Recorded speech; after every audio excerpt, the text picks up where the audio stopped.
오늘도 더운 날씨에 땀을 많이 흘리셨죠? 그런데 혹시 아셨나요? 똑같이 땀을 흘려도 몸에 좋은 땀이 있고 몸에 해로운 땀이 따로 있다는 사실을 말입니다. 천재는 1%의 영감과 99%의 땀으로 이루어진다는 말처럼 땀은 보통 긍정적인 의미로 사용되곤 했죠. 하지만 의학적으로 보면 땀에도 품질이 있습니다. 어떤 땀은 우리 몸의 천연 냉각 시스템 역할을 완벽하게 해내지만 어떤 땀은 오히려 건강을 해치고 불쾌감만 증가시키죠. 오늘은 여러분이 평소에 흘리는 땀이 과연 건강한 땀인지, 그리고 좋은 땀을 흘리는 방법은 무엇인지 자세히 알아보겠습니다. 먼저 땀이 우리 몸에서 어떤 역할을 하는지부터 살펴보겠습니다. 성인이 하루 평균 흘리는 땀의 양은 1리터 정도인데 운동을 하거나 무더운 날에는 당연히 더 많은 양을 흘리게 되죠. 그런데 놀라운 건 땀의 성분입니다. 땀은 99%가 물로 이루어져 있고 나머지 1%에는 0.1%의 요소와 0.8%의 염분이 들어있어요. 또한 근육 활동으로 생성되는 젖산도 포함되어 있는데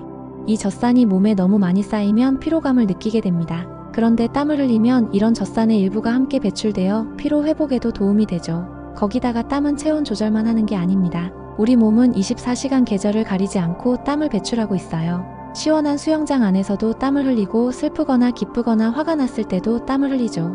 따라서 땀은 감정을 표현하는 수단이기도 합니다. 이제 가장 중요한 부분인 좋은 땀과 나쁜 땀의 차이점에 대해 알아보겠습니다. 먼저 나쁜 땀의 특징부터 살펴보죠. 나쁜 땀은 한꺼번에 많이 흘리는 땀입니다. 이런 땀은 염분 농도가 높아서 짠맛이 나고 끈적거리며 수건으로 닦아도 잘 닦이지 않죠. 거기다가 냄새도 심한 편이고 열방출 효과도 적어서 체온 조절에 별로 도움이 되지 않습니다. 그 이유는 땀이 만들어지는 과정에 있어요. 땀이 땀샘에서 처음 만들어질 때는 혈액의 염도를 그대로 가지고 있습니다. 하지만 땀관을 통해 피부 밖으로 나가면서 나트륨 이온이 체내로 다시 흡수되죠. 그래서 원래는 짠 땀이 피부 밖으로 나올 때는 맑고 깨끗해집니다. 하지만 갑자기 많은 양의 땀을 흘리면 나트륨 재흡수가 제대로 이루어지지 못해서 염분 농도가 높은 나쁜 땀이 되는 거예요. 반면에 좋은 땀은 어떨까요? 좋은 땀은 신체 온도가 서서히 올라가면서 천천히 배출되는 땀입니다.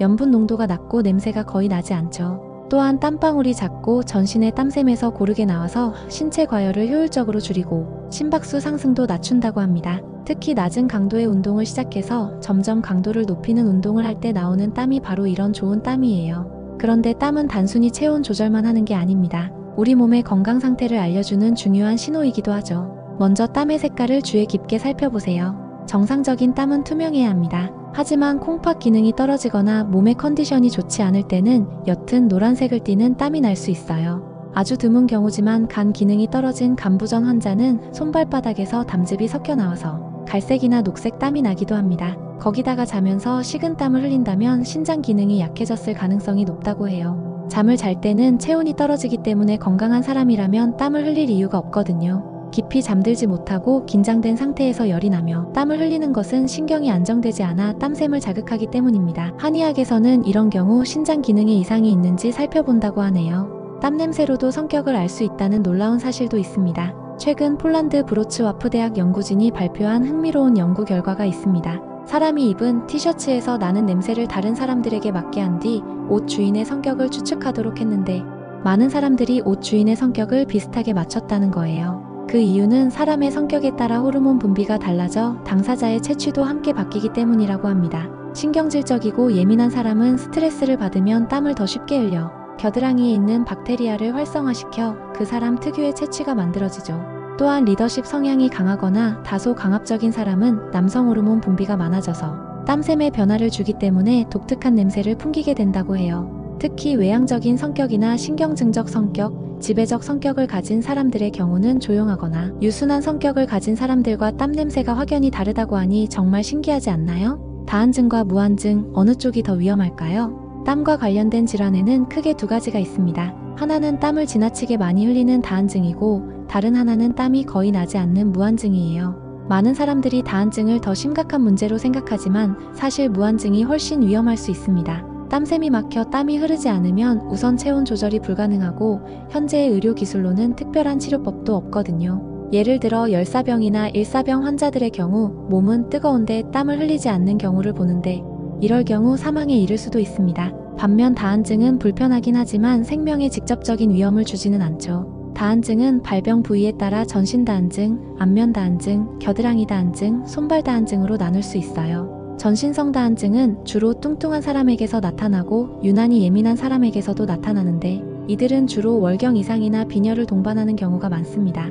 국소성다한증은 교감신경 장애에 의해 일어나는데 겨드랑이, 코, 이마, 항문 주변 등에 많고 특히 손이나 발에 나는 경우가 많아요. 그렇다면 좋은 땀을 흘리기 위해서는 어떻게 해야 할까요? 먼저 평소에 땀 흘리는 연습을 하는 것이 중요합니다. 현대인은 여름에도 냉방 공간에 머무는 시간이 늘면서 100년 전 사람보다 땀을 적게 흘리고 있어요. 전신에 400만에서 500만 개의 땀샘이 있는데 땀을 적게 흘리면 그 기능도 퇴화될 수 있습니다. 움직이지 않으면 근육이 줄어드는 것과 같은 원리죠.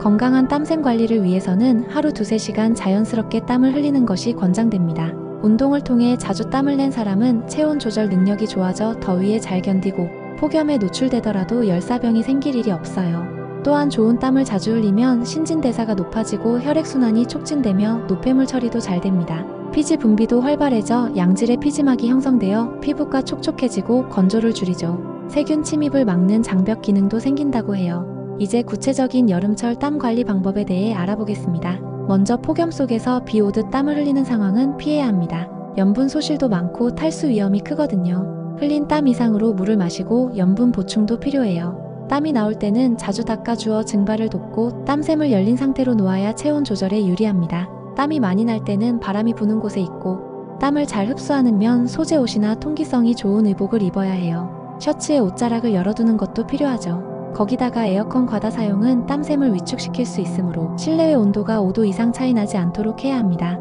또한 면, 리넨, 기능성 소재 등은 땀 흡수와 통풍에 유리하고 특히 기능성 스포츠웨어는 빠른 땀 증발을 도와 여름철 최적의 선택이에요. 옷은 너무 꽉 끼지 않는 편이 마찰을 줄이고 땀 배출에 효과적입니다. 많은 사람들이 땀에 대해 잘못 알고 있는 것들이 있어요. 먼저 땀과 다이어트의 관계부터 살펴보겠습니다. 간혹 살을 빼기 위해 몸에 랩을 감고 운동하는 사람을 보게 되는데 이 경우 오히려 땀을 제때 피부에서 증발시키지 못해 체온 조절에 문제가 생깁니다. 게다가 랩을 감은 부위가 습하고 통풍이 안 되기 때문에 염증과 붉은 반점, 곰팡이성 피부염까지 유발할 수 있습니다. 특히 젖산이 제대로 배출되지 않아서 쉽게 피로를 느끼고 몸속 지방도 쉽게 감소하지 않아요. 사우나에서 땀을 흘리면 살이 빠진다고 생각하는 사람들도 있지만 사우나를 통해 줄어드는 체중은 지방이 아니라 수분이 빠져나간 것일 뿐입니다. 또한 식은땀에 대한 오해도 있어요. 의학적으로 식은땀은 외부 온도가 높지 않고 열도 나지 않는데 피부를 만졌을 때 땀을 많이 흘리는 것을 의미합니다. 이마가 차가운데 땀이 계속해서 난다면 이는 정신을 잃을 정도의 큰 이상이 생긴 사람이라고 판단해야 한다고 해요. 식은땀이 나는 대표적인 경우는 결핵성 질환을 들 수 있는데 늑막염 그리고 폐렴이 있으면 식은땀이 흐를 수 있습니다. 나이가 들면 땀샘 기능 활성도도 줄어듭니다. 휴면 땀샘이 많아지고 고령자는 체온이 올라가면 땀을 내도록 하는 자율 조절 신경 기능이 떨어져 있어요. 노인들은 외부 온도에 대한 민감도가 떨어져 있고 열을 방출하는 혈관 확장성도 감소해 있습니다. 이가 시려서 체온을 낮추는 효과를 내는 찬물이나 얼음물 마시는 것도 꺼려하죠. 노인들은 새벽과 밤에 서늘한 게 싫어서 하루 종일 긴팔옷을 입고 다니고 오줌 소태가 두려워 속옷을 두껍게 입고 물을 적게 마시는 경향이 있어요. 그래서 가능한 한 얇은 옷을 입게 하고 미지근한 물로 샤워하게 하고 빨대를 사용해 물을 자주 마시게 하는 게 체온 조절을 하는 데 유리합니다. 운동으로 근육량이 늘어나 땀을 많이 내는 건 정상적인 현상이에요. 근육량이 많으면 기초 대사량이 높아지고 열 발산이 많아지기 때문입니다. 평소 운동을 하지 않던 사람보다는 운동을 많이 해서 단련이 잘 된 사람들이 땀 흘리는 양이 많았다는 해외 연구도 있어요. 땀에는 우리가 잘 모르는 놀라운 기능들이 더 있습니다. 먼저 땀은 천연 항생제 역할을 해요. 땀샘에서 분비되는 더미시딘 단백질은 대장균, 포도상구균, 칸디다 등 피부에 살고 있는 미생물들을 죽이는 효과를 갖고 있거든요. 일반적으로 피부수 제곱센티미터에는 수십만 마리의 미생물들이 살고 있는데 이들은 사람이 땀을 흘릴 때처럼 온도가 높고 축축한 환경을 좋아해요. 인체는 미생물들이 불어나는 것을 막기 위해 항생제를 분비하게 된 것입니다. 거기다가 이탈리아의 한 연구에 따르면 남성의 땀이 여성의 땀보다 더 많은 강력한 최음제 성분을 함유하고 있다고 해요. 연구팀은 땀에서 최음 효과를 지닌 유효 성분으로 알파-안드로스테롤 분리에 성공했습니다. 영국 스트래트퍼드 대학 연구팀이 실시한 연구에서는 영화관 일부 좌석에 이 물질을 뿌렸고 극장 안으로 들어간 여성들은 해당 좌석을 선택했다고 해요. 원래 이성과 후각과의 관계는 이미 증명된 지 오래인데 나폴레옹도 전쟁 중에 자신의 연인인 조세핀에게 절대 씻지 말고 기다려달라는 편지를 썼다고 전해지죠. 지금까지 땀에 대한 다양한 정보들을 살펴봤습니다. 정리해보면 좋은 땀은 서서히 배출되면서 염분 농도가 낮고 냄새가 적은 땀이고, 나쁜 땀은 갑자기 많이 흘리면서 염분 농도가 높고 끈적거리며 냄새가 심한 땀이에요. 땀은 단순히 체온 조절만 하는 게 아니라 우리 몸의 건강 상태를 알려주는 중요한 신호이기도 하고, 심지어 성격까지도 드러낼 수 있다는 놀라운 기능도 있었죠. 건강한 땀을 흘리기 위해서는 평소에 적절한 운동으로 땀샘 기능을 활성화시키고, 너무 갑자기 많은 양의 땀을 흘리는 상황은 피해야 합니다. 또한 통기성 좋은 옷을 입고 땀이 났을 때는 자주 닦아주며 충분한 수분 보충을 하는 것이 중요해요. 무엇보다 에어컨에만 의존하지 말고 자연스럽게 땀을 흘릴 수 있는 환경을 만드는 것이 장기적으로 건강한 삶을 위해 필요합니다. 여러분도 오늘부터 본인이 흘리는 땀이 어떤 땀인지 한번 관찰해보세요. 그리고 좋은 땀을 흘리기 위한 작은 습관들부터 시작해보시기 바랍니다. 여러분의 건강한 땀 라이프를 응원합니다. 오늘 영상이 도움이 되셨다면 좋아요와 구독 부탁드립니다.